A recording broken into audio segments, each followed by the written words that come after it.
इसमें कभी धोखा नहीं खाओगे। जो सच्चे मार्ग का पथिक उसको गुरुजन शिक्षा देते हैं, भिक्षा गेट के बाहर ही ली जाती है। भिक्षा कभी ऐसा नहीं कि आंगन में जाके मांगी जाती हो, कभी नहीं हो। जो आंगन में जाने की चेष्टा करे वो आपका परिचय हो तो ठीक है, आपका विश्वास तो ठीक है, अन्यथा हमारे शास्त्र आज्ञा ऐसा नहीं है। कभी कोई भिक्षा के लिए आ जाए तो अपना भोजन दे दे, लेकिन उसका तिरस्कार ना करे। अगर आप में इतनी भी श्रद्धा नहीं तो दो बातें तो कर ही सकते हैं। राधे श्याम, वो कह रहा है हमें अमुक चीज चाहिए, असमर्थ हूं, आप जल पी लीजिए, मृदु वचन बुला दीजिए, ऐसे शब्द बोलिए कि उनको बचने का दरिद्रता आपको नहीं देने की सामर्थ्य, आप मना कर दीजिए। लेकिन कटु वचन और रुद्र दृष्टि अगर अतिथि के प्रति की गई तो सारा आपका पुण्य नष्ट हो जाएगा, सारा पुण्य नष्ट हो जाएगा। ये धर्मशास्त्र के अंतर्गत की बात है। उचित व्यवहार, उचित सेवा का अवसर आया, उसमें कंजूसी मत कीजिए, देने में संकोच नहीं होना चाहिए। अब हमारा फिर क्या होगा? वो विश्वंभर देख रहा है, बहुत सुंदर व्यवस्था करेगा। आज तक जिसने साधु सेवा की, भगवान की प्राप्ति हुई, भगवान की कृपा प्राप्ति हुई। कभी ऐसा नहीं हो सकता कि संत सेवा वाला, कभी नहीं हो सकता। श्री जी उसके वैभव, उसके सेवा में उपस्थित, भगवान उपस्थित है। त्रिलोचन जी के यहाँ संत सेवा में स्वयं भगवान श्री हरि अंतर्यामी बन नौकर बन करके चले गए। तो ये कभी ना सोचो कि भिक्षुक को, साधु सेवा को अगर हम स्वीकार करेंगे तो हमारा कुछ चला जाएगा। नहीं नहीं, एक का वो लाखों देता है, ऐसा महान है उनका मालिक। तो भक्त का ये 15वां लक्षण है 64 अंगों में कि आए हुए प्राप्त अतिथि सेवा, संत सेवा या किसी की ऐसी परिस्थिति, उसमें कंजूसी ना करे, वो बड़े भाव से सेवा करे। 16वां, कुछ भी नष्ट हो जाए शोक ना करे। शोक क्यों ना करे? हमारी बड़ी कीमती वस्तु नष्ट हो गई तो जिसने अनंत ब्रह्मांड बनाया मेरा स्वामी, जिस समय चाहेगा वो उससे बड़ी कीमती वस्तु दे देगा, मैं शोक क्यों करूं? दूसरा, क्रोध न करे। क्रोध होता है कामना से। जब हमारी कामना की पूर्ति में बाधा लगता है तो कामा संजायते क्रोधा। अगर हमारी कामना की पूर्ति नहीं तो हरि कोई बहुत मंगल में विधान कर रहे हैं, हमें क्रोध नहीं करना। अगर कोई हमारा अपमान कर रहा है तो हरि बहुत कृपा कर रहे हैं, मेरे देहाभिमान को गलित कर रहे हैं। अगर कोई हमारी निंदा कर रहा है तो हमारे पापों को नष्ट कर रहा है, उससे जैसा हमारा प्यारा मित्र कौन हो सकता है? तो हमें क्रोध बनता ही नहीं किसी पर करने को। और भी काम आदि विकारों के वशीभूत ना होना, ये 16वां है। 17वां, आप भले अपने देव इष्ट देव के अनन्य हैं, लेकिन किसी भी देवी देवता का आप निंदा या अपमान न करें, नहीं तो आपके इष्ट देव से आपकी रति खत्म हो जाएगी। अनन्यता के ठसक में आकर कहीं किसी की निंदा न कर दे, कहीं किसी का अपमान न कर दे। सब में हमारा इष्ट विराजमान है। 18वां, किसी भी जीव को वाणी से, तन से, मन से उद्वेग ना दे और किसी के द्वारा दिए हुए उद्वेग से उद्वेगित ना हो। ये बहुत काम की बात है। कोई कितना भी उद्वेग दिलाना चाहे, आप उद्वेगित ना हो, आप अंदर से व्यथित ना हो, नहीं तो आपकी निष्ठा में फर्क पड़ जाएगा, साधुता में फर्क पड़ जाएगा। और 19वां, 32 सेवा अपराध और 10 नामा अपराधों से बचे। वो चर्चाएं पीछे हो चुकी है। 20वां, यदि कोई भगवान के भक्ति की निंदा कर रहा है तो या तो उसकी जबान बंद करो या कान में अंगुली डालो, वहां से चल दो।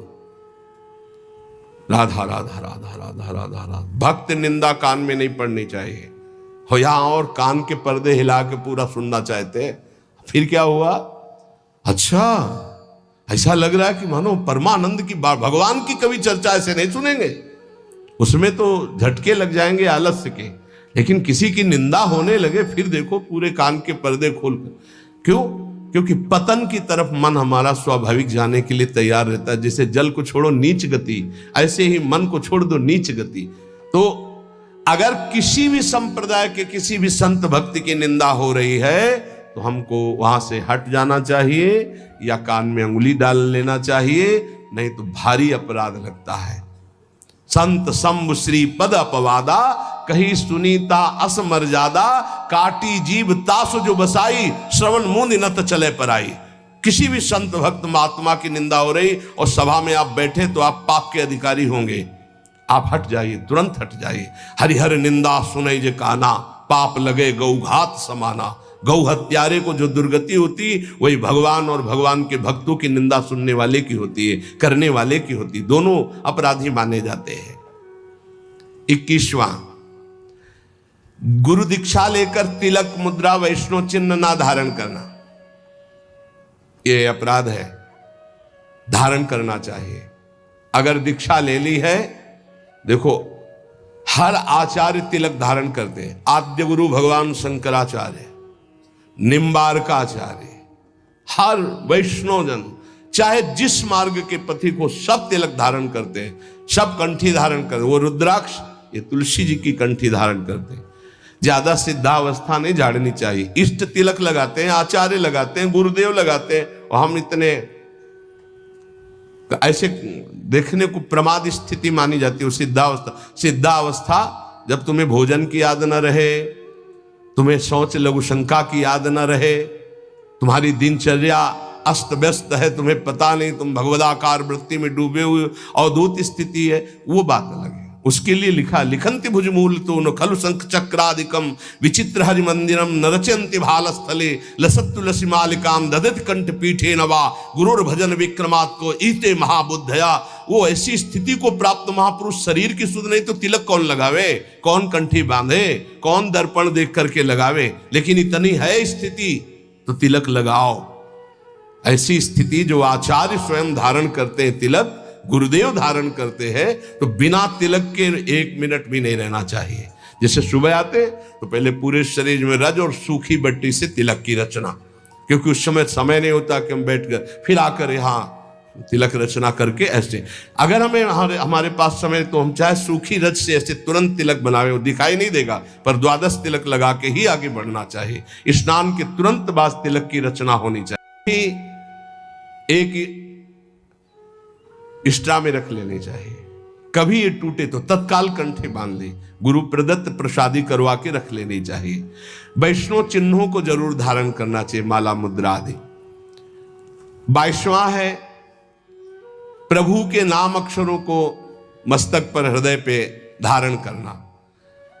इसको इस रूप में ना ले कि जैसे लिखने में नाम अक्षर, ये नाम अक्षर माला धारण किए तो हम सोच के समय से उतार देते हैं। नाम अक्षर है हमारे इष्ट के, हमारे आराध्य देव के नाम अक्षर है। आराध्य देव का, गुरुदेव का नाम रूप विराजमान है, छाती से लगा रहता है। पर जब हम शौच आदि क्रिया कर तो इनको हम पवित्र स्थान में या अपने आस जो सैया है सिराने रख देते हैं, या ऐसे उच्च स्थान पर रख देते हैं। अगर हम राधा नाम मस्तक पर लिखें इसके अनुसार, अगर इसको हम इस भाव में अर्थ लेते हैं कि प्रभु के नामाक्षरों को शरीर पर धारण करना, ये है हम राधा नाम बाजूबंद बांध सकते हैं, राधा नाम लिखकर हृदय में धारण किए हुए, पर हम शौच के समय उतार देते हैं। अगर हम अक्षर बनाते हैं यहाँ, तो हम जब स्नान करेंगे तो हमारे अधोअंगों में और पैरों में हो जाएगा। हमारी श्रद्धा कहती है कि हमें ऐसा नहीं करना चाहिए, क्योंकि वही नाम हमारे सिंहासन में बैठ, वही नाम हमारा आराध्य देव, और उसी नाम को जब हम नहाएंगे, स्नान करेंगे, तो वो हमारे अधोअंगों में होते हुए पैरों तक जाएगा। ऐसा हम बर्दाश्त नहीं कर सकते, क्योंकि हम उसी नाम का चरणामृत ऐसे लेते हैं कि कहीं एक बूंद भी जमीन पे ना गिरने पावे। तो हमें जो इसका भाव है कि भगवान नामों का जो अंकन, वो ऐसे भगवान नाम की माला धारण करना, भगवान नाम को ऐसे हृदय में धारण करना। जैसे हमारे बिजली बाबा भगवान नामों का मुकुट धारण करते हैं, भगवान नामों के अक्षरों का, ऐसा बाहर से ऐसे धारण कर लिया, उतार के रख के शौच स्नान आदि करके फिर धारण कर लिया। अभी एक महावैष्णव आए हुए थे महाराष्ट्र से, ठाकुर जी को अपने ऐसे मस्तक पर धारण किए हुए थे, ये गोपाल जी को ऐसे लिए हुए, हर समय प्रसाद पाने के लिए जब बैठे तो सामने ठाकुर जी विराजमान, सब ऐसे जो महापुरुष धारण करते हैं, उनकी श्रद्धा, उनका भाव। लेकिन हमारा आज तक भाव ऐसा, वो घबराहट पैदा हो जाती है कि नाम का जो धोवन चरणों में जाएगा वो बिल्कुल ठीक नहीं। जैसे कुछ भावुक जन अपने हाथों में या ऐसे टेटू में भगवान नाम लिखवा लेते हैं, भगवान रूप बना लेते हैं, और जब शौच आदि होते हैं उन्हीं हाथों से ये बिल्कुल ठीक नहीं है। आपको भगवत रूप पहना, यहाँ पहनिए, समय से उतार कर टांग दीजिए, फिर शौच स्नान करके फिर धारण कर लीजिए। ऐसा मत कीजिए जो ये अंकित करवाना है, तुम्हें ज्ञान नहीं। अब यहाँ लिखा है राधा कृष्ण, अब शौच तो वही पानी, वो हाथ धोना, वही नहाओगे वही, ये फिर नाम का जो प्रकाश है वो आनंद में नहीं आ पाएगा। ये बात नाम का आदर, नाम का आदर करना। एक बार पूज्य राधा बाबा ने देखा कि ठाकुर घनश्याम दास जी गीता वाटिका बैठे ही अंगुली से ऐसे लिख दिया राधा, और बाबा उधर से निकले तो कहा, अरे ठाकुर ये गलती क्या कर दी, अब इसके एक कण में भी पैर पड़ेगा सारे सुकृत नष्ट हो जाएंगे। राधा नाम लिखा है। बैठ गए, बाबा पूरी रथ समेटी, एक एक सब समेट करके और तुलसी के घेरे में डाला, का ठाकुर ऐसी गलती मत करना। नाम को जो पहचान गए, नाम को जो जान गए, वो नामी को अधीन कर लेते हैं। इसलिए नाम का आदर करना है, पर ऐसे लिखना, ऐसे धारण करो। हम कह रहे हैं पूरे नाम की माला बनाकर ऐसे बांध लो, नाम के बाजूबंद बना लो, नाम के कुंडल बना लो, नाम के कंठहार बना लो, लेकिन नाम को अगर हम अंकित करते हैं तो धुलकर हमारे अधोअंगों में जाता है। ये हमारी पर्सनल, हमारे हृदय की भावना है। तो जो इसमें अक्षर में लिखा है कि भगवान नाम के अक्षरों को शरीर पर धारण करना, धारण करना है, तो अंकित करा करके, जैसे तुलसी जी पर है, तमाल जी पर है, कदम्ब जी पर है, फिर हम उसको धारण करते हैं। 23वां, प्रभु को निवेदित माला, पुष्प, तुलसी आदि का बड़े आदर के साथ सेवन करना। श्री चरणों की चढ़ी हुई तुलसी, अहो भाग्य, नाक से सूंघे, मस्तक पर लगाए, ओहो आज हमें प्रभु की प्रसादी तुलसी मिली, प्रसादी पुष्प मिला, प्रसादी माला मिली। हृदय में आह्लाद होना चाहिए, बार बार ऐसे, ओहो आज तो बड़ी कृपा हो गई, साक्षात प्रभु ने प्रसाद दिया। धर दो, हाँ धर दो, ऐसे नहीं, तत्काल उसको प्रणाम करो और माला को माथे पे लगाओ, सूंघो, तुम्हारी इंद्रियां पवित्र हो जाएंगी, भगवत भक्ति बढ़ेगी। 24वां, भगवत विग्रह के सामने नृत्य करना। प्रभु विराजमान है, राधा राधा जैसे बन रहा है, हमारे मालिक है, हमारे स्वामी है, रिजवार है, रीझ जाएंगे। नृत्य करना ये 64 अंगों में एक अंग है। 25वां, भगवत स्वरूप को साष्टांग दंडवत प्रणाम या पंचांग दंडवत प्रणाम ये करना। 26वां, जैसे गुरुदेव पधारे या भगवत विग्रह पधार रहे हैं तो सबको खड़े हो जाना चाहिए। जैसे अपनी श्री जी श्रृंगार गृह से पधार रहे हैं या मंगला में शयन गृह से पधार रहे हैं तो सबको खड़े हो जाना चाहिए। श्री जी पधार रहे हैं, गुरुदेव पधार रहे हैं, खड़े हो जाना चाहिए। भगवत विग्रह का, गुरुदेव का अभ्युत्थान, उनको देखकर खड़े हो जाना है, सम्मान करना, ये भक्ति का 26वां अंग है। 27वां, आप देख रहे हो कि चाव जा रहा है, चाव कहते हैं ठाकुर जी की शोभा यात्रा। पहले आप प्रणाम करो, किसी की भी जा रहे हो, किसी भी ठाकुर की, किसी भी वैष्णव की, प्रणाम करो, साष्टांग या पंचांग जैसी श्रद्धा बने सबको। फिर 5-10 कदम पीछे पीछे चलो, फिर प्रणाम करके वापस आ जाओ। ये वैष्णव मर्यादा है। ऐसा नहीं देखा है उन संप्रदाय, वैसे सारे सुकृत नष्ट हो जाएंगे, इसीलिए भक्ति बढ़ती नहीं। अरे कोई कृष्ण बोले, कोई राम बोले, कोई हरि बोले, कोई शिव बोले, सबकी चरण धूल मेरे माथे पे, ये सब महाभागवत जन है। ये जो दृष्टि रखते हैं ना, ऐसे होते हैं किस संप्रदाय के, ऐसे ये पुण्य नष्ट हो जाएंगे। कोई भी भगवत विग्रह, जैसे कोई भक्त है अपने ठाकुर जी को माथे पे विराजमान किए, प्रणाम करो, 5 कदम उसके साथ चल दो। नाम कीर्तन हो रहा है तो अपना मंत्र जपते हुए साथ चल दो, फिर प्रणाम करो, वापस आ जाओ, इससे कृपा प्राप्त होगी। प्रभु के चाव या सवारी के पीछे कुछ कदम चलना, अगर बहुत समय है तो आप साथ चल रहे तो 5 कदम तो चल ही सकते हैं। 28वां, प्रभु के श्री विग्रह के दर्शन के निमित्त जाना। बिहारी जी, राधा रमण, राधा वल्लभ, यहां तो घर घर ठाकुर तुलसी सेवा। प्रभु के मंदिरों, और अगर आपका शरीर स्वस्थ है तो सवारी मत लीजिए, आपका शरीर स्वस्थ है तो नंगे पैर जाइए। हे यहाँ तो सिर भर जाऊं उचित असमोरा, मेरे प्रिया प्रीतम का धाम है, उनके दर्शन करने जा रहे, मंत्र जप करते हुए नंगे पैर, यहाँ कोई कांटे थोड़ी बिछे, मार जूता और चप्पल पहनकर चलना। सही बात, बड़ा दुर्भाग्य है अगर ये पहनकर अपने को चलने को होता है। ये तो डॉक्टर मना किए कि वैसा ऐसा नहीं तो जीवन भर हो गया नंगे पैर ही रहे। जो सुख मिलता है रज स्पर्श से पादुका, ये दुर्भाग्य है। प्रभु के मंदिर कम से कम, अब कोई कई तो सीढ़ियां भी चढ़ जाते हैं पादुका से, क्या करें, नहीं तो पादुका पहने दर्शन करें। अरे प्रथम सीढ़ी में पैर रखने के पहले तो पादुका उतार दे कहीं। अगर तुझे पादुका में चित्तवृत्ति लगी रहेगी तो पैर के ही मत जा। क्या कांटे बिछे हैं प्रभु के धाम में, मंदिर में दर्शन करने, इतना तो कर ले। 29वां, प्रभु के मंदिर में दर्शन करके 4 प्रदक्षिणा करना। अगर समय नहीं तो दाहिने करते हुए जाओ, दर्शन करके निकल जाओ। समय है तो 4 प्रदक्षिणा कर लेनी चाहिए, ये बहुत लाभ प्राप्त होता है। 4 प्रदक्षिणा हमारे श्री प्रिया प्रीतम जी की होती है। 30वां, प्रभु के श्री विग्रह विराजमान करना और उनकी सेवा करना। ये वैष्णव धर्म है, सबके पास सेवा होनी चाहिए, चाहे नाम सेवा हो, चाहे रूप सेवा हो, छवि सेवा हो, श्री विग्रह सेवा हो, सेवा होनी ही चाहिए। क्योंकि बिना सेवा किए मानसिक सेवा में प्रवेश नहीं, और बिना सेवा के आप जी कैसे सकते हैं, पानी कैसे पीते हैं, भोग कैसे पाते हैं, जब भोग लगा लेते हैं तब पाते हैं। तो प्रगट में सेवा हर वैष्णव के पास होनी चाहिए, चाहे राधा नाम की ही सेवा क्यों ना हो।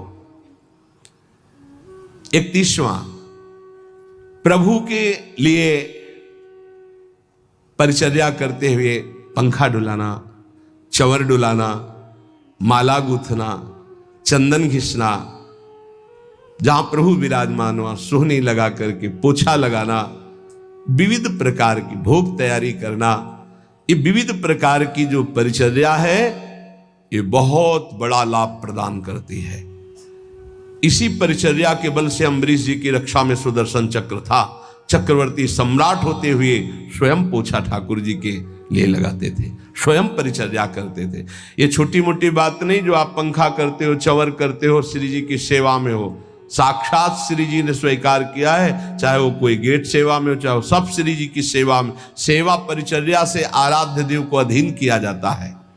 32वां, प्रभु के सम्मुख बैठ करके उनके गुणों का गान करना, उल्लसित होकर गाना चाहिए। प्रभु राग रंग नहीं देखते। मानत अपनो भाग राग करत, अनुराग बिन दीखत सकल अभाग, श्री हरिवंश कृपा बिना।